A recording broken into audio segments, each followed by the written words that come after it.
Perbedaan Nabi dan Rasul. Nabi adalah orang yang menerima wahyu dari Allah Subhanahu wa Ta'ala, tetapi tidak wajib menyampaikan wahyu tersebut kepada umatnya.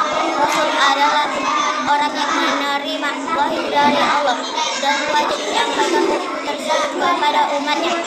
Perbedaan Nabi dan Rasul. Nabi adalah orang yang menerima wahyu dari Allah Subhanahu wa Ta'ala, tetapi tidak diwajibkan untuk menyampaikan wahyu tersebut kepada umatnya. Rasul. Rasul adalah orang yang menerima wahyu dari Allah Subhanahu wa Ta'ala dan diwajibkan menyampaikan wahyu tersebut kepada umatnya. Perbedaan Nabi dan Rasul. Nabi adalah orang yang menerima wahyu dari Allah Subhanahu wa Ta'ala,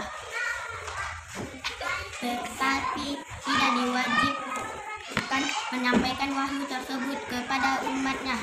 Rasul adalah orang yang menerima wahyu dari Allah Subhanahu wa Ta'ala dan diwajibkan menyampaikan wahyu tersebut kepada umatnya.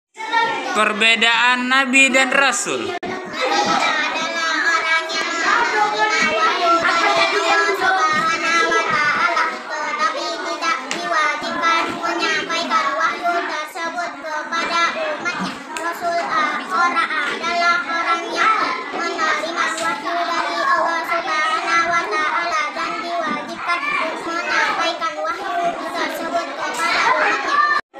Perbedaan Nabi dan Rasul.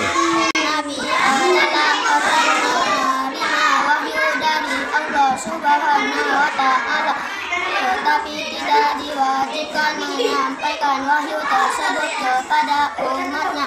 Rasul adalah orang yang menerima wahyu dari Allah Subhanahu wa Ta'ala dan diwajibkan menyampaikan wahyu tersebut kepada umatnya.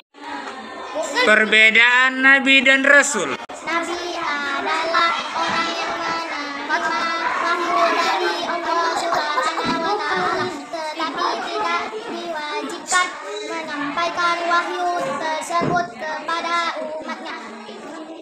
Rasul. Adalah orang yang menerima wahyu dari Allah Subhanahu wa Ta'ala dan diwajibkan menyampaikan wahyu tersebut kepada umatnya. Oke. Perbedaan Nabi dan Rasul. Nabi adalah orang yang menerima wahyu dari Allah Subhanahu wa Ta'ala, tetapi tidak diwajibkan menyampaikan wahyu tersebut kepada umatnya. Rasul adalah orang yang menerima wahyu dari Allah Subhanahu wa Ta'ala dan diwajibkan menyampaikan wahyu tersebut kepada umatnya. Perbedaan Nabi dan Rasul.